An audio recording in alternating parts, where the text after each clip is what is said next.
The Theodore Roosevelt Carrier Strike Group conducted dual carrier operations with the Nimitz Carrier Strike Group in the South China Sea, February 9. The ships and aircraft of the two strike groups coordinated operations in a highly trafficked area to demonstrate the U.S. Navy's ability to operate in challenging environments. As a part of dual carrier operations, the strike groups conducted a multitude of exercises aimed at increasing interoperability between assets as well as command and control capabilities. Training with Carrier Strike Group 11 in the South China Sea is a tremendously valuable opportunity, said Rear ADM Doug Verissimo, Commander, Carrier Strike Group, CSG-9. Through operations like this, we ensure that we are tactically proficient to meet the challenge of maintaining peace, and we are able to continue to show our partners and allies in the region that we are committed to promoting a free and open Indo-Pacific. CSG-9 and CSG-11 last conducted dual carrier operations June 21, 2020, in the Philippine Sea. The last time the U.S. conducted dual carrier operations in the South China Sea was in July 2020, when the Ronald Reagan and Nimitz Carrier Strike Groups twice operated together in the South China Sea. Working cooperatively alongside Carrier Strike Group 9 improves our collective tactical skill while ensuring regional stability and security, said Rear ADM Jim Kirk, Commander, CSG-11. We are committed to ensuring the lawful use of the sea that all nations enjoy under international law.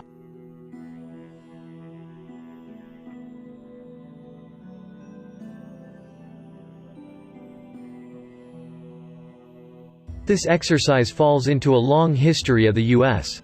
Navy operating in the Indo-Pacific.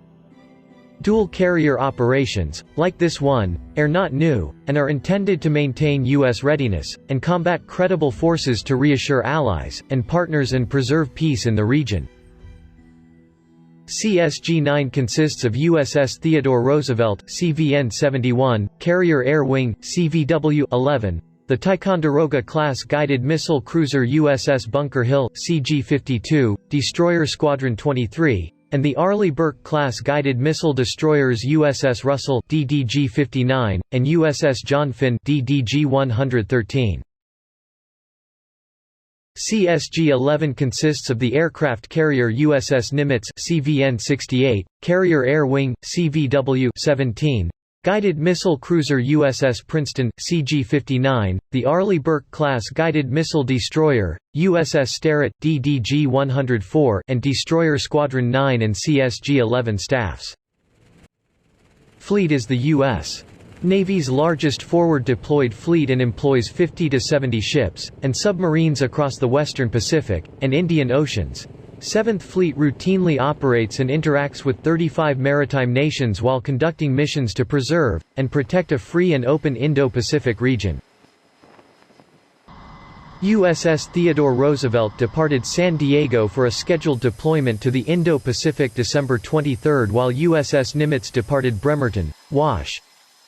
April 27 for COMPTUEX, and deployment following an onboard restriction of movement period that began April 1. The Theodore Roosevelt and Nimitz Carrier Strike Groups are on scheduled deployments to the 7th Fleet Area of Operations. As the U.S. Navy's largest forward deployed fleet, 7th Fleet routinely operates and interacts with 35 maritime nations while conducting missions to preserve and protect a free and open Indo-Pacific region.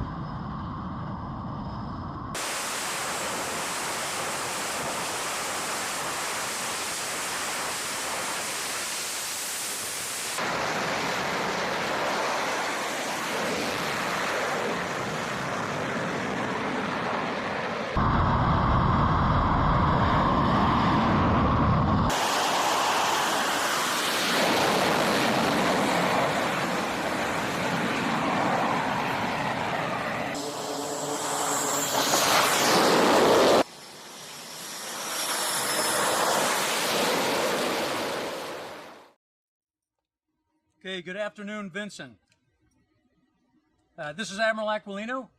I'm lucky enough to be here on the bridge on USS Carl Vinson, and I brought with me the Fleet Master Chief, Fleet Honea.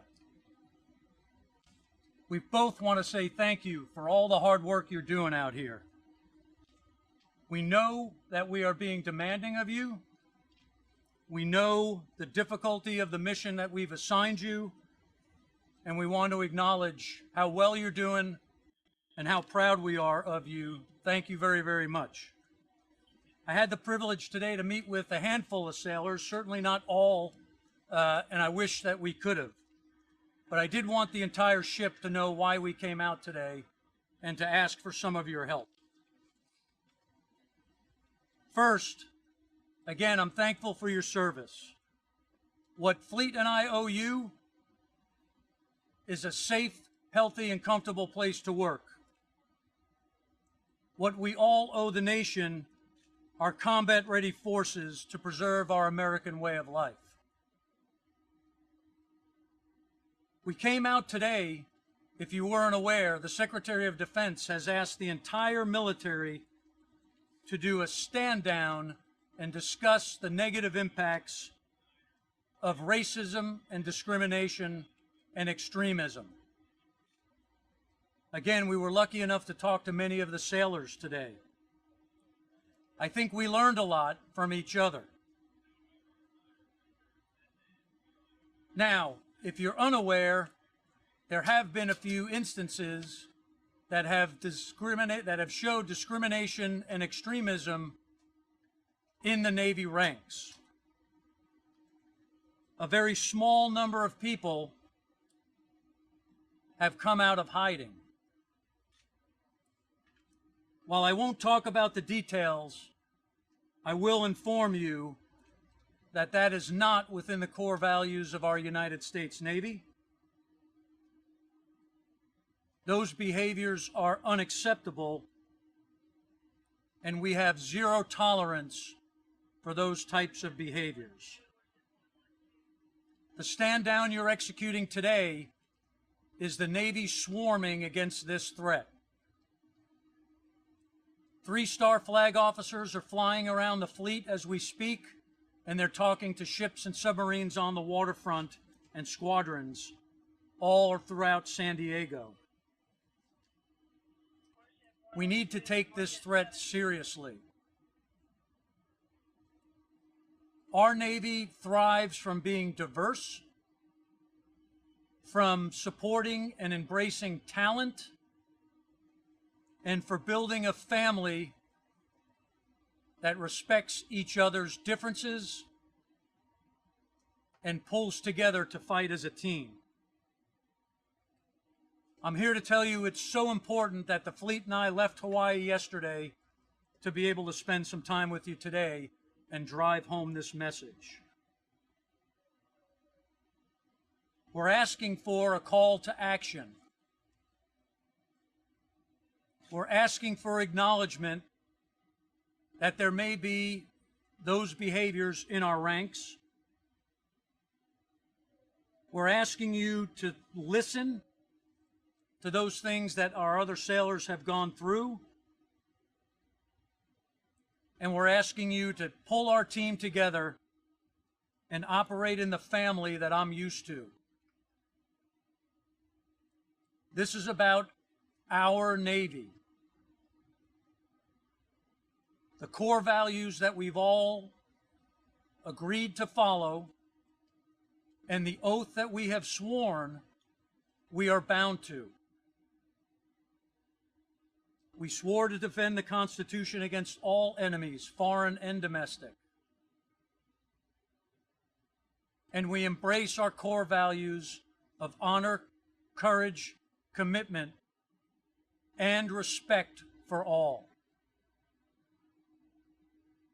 Without that respect, we will fail in our mission. I want to thank you again for allowing Fleet and I to come out.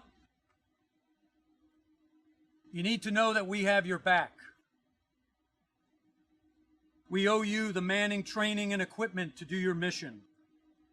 We owe you a healthy environment to be able to execute your oath. We thank you for swearing that oath with us. We've all taken it. And we're striving for an environment where everyone shows everyone else the dignity and respect that they deserve. Okay, for all hands, thank you again for letting us come. We are here to help. We're here to support you. We're impressed with all your efforts. We're proud to serve with you, and I look forward to seeing you again soon on the deck plates. Be safe, be respectful of all,